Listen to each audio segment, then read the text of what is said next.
Alright everybody, here's an update on my constipated angelfish. At least I'm assuming he's constipated. I don't see any reason not to believe that to be the case at this point. It's been about 24 hours, maybe a little less, since I put the Epsom salts in the tank.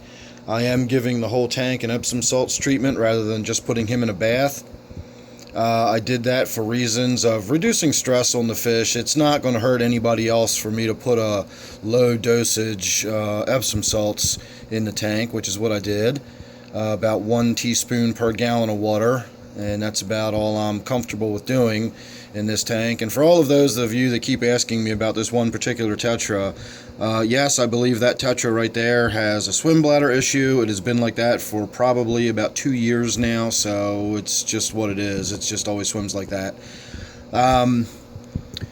No signs of progress with the angelfish, however. I've not seen it move its bowels. It's still really, bloated. The reason I say constipation instead of bloat is because it's so specific around the abdomen area and where its gut would be rather than its entire body. And bloat tends to be sort of an all-over. It's almost like water retention within the animal itself, whereas this does not seem like the all-over type condition that I would associate with bloat. It seems very much more of an abdominal blockage, and its belly is swelling up. So I've been trying to feed the tank peas, contrary to what everybody seems to say. Nobody in here really seemed to enjoy the peas. Even my more vegetarian fish, like my rubber lip pleco in here, seemed sort of indifferent.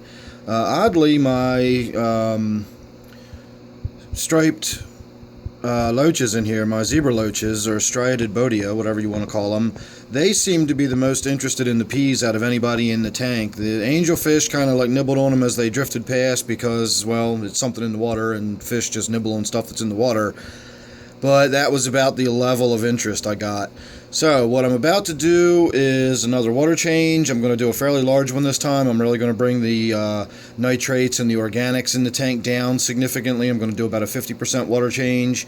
And I'm just going to give it a little while longer, not really putting a time frame on it, but I would say no longer than 24 hours. If I haven't seen any improvement in this angelfish within the next 24 hours, I might just pull him out and give him a bath in Epsom salts where I can actually load the concentration up a little higher and do maybe a tablespoon per gallon, maybe even a little more than a tablespoon per gallon.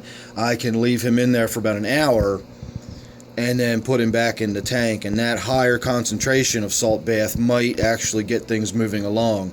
If not, by this time tomorrow I should have my order of Daphnia, and I will get to feeding the tank Daphnia, and that is supposed to be good for constipation in fish as well. So we're still working on it, but as of yet I don't see any improvement. We're still fairly well bloated up, and I haven't seen any kind of bowel movement in the last 24 hours. Now, I also haven't sat here and stared at the fish for 24 hours, so something may have happened.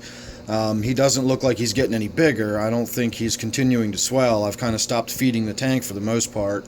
But you can see that is a pretty swollen stomach, and if you look at his vent, it's all sort of prolapsed and protruding. So that doesn't look good either. It looks like stuff is trying to be forced out of him, but it's sort of blocked and not moving, and that's why we're getting that effect. So subscribe if you're not already, or check back frequently. I will be doing updates on his condition as we work our way through this, and he's either going to survive it and we'll have a happy ending to this tale, or he's not, and, well, it'll be a tale at least. But anyway, if you're subscribed, you won't miss any of the updates. I will be doing some more later on this tank, like I said, so you don't want to miss any of that. So thanks for watching this one. Hope you enjoyed it, and I'll see you real soon on the next one.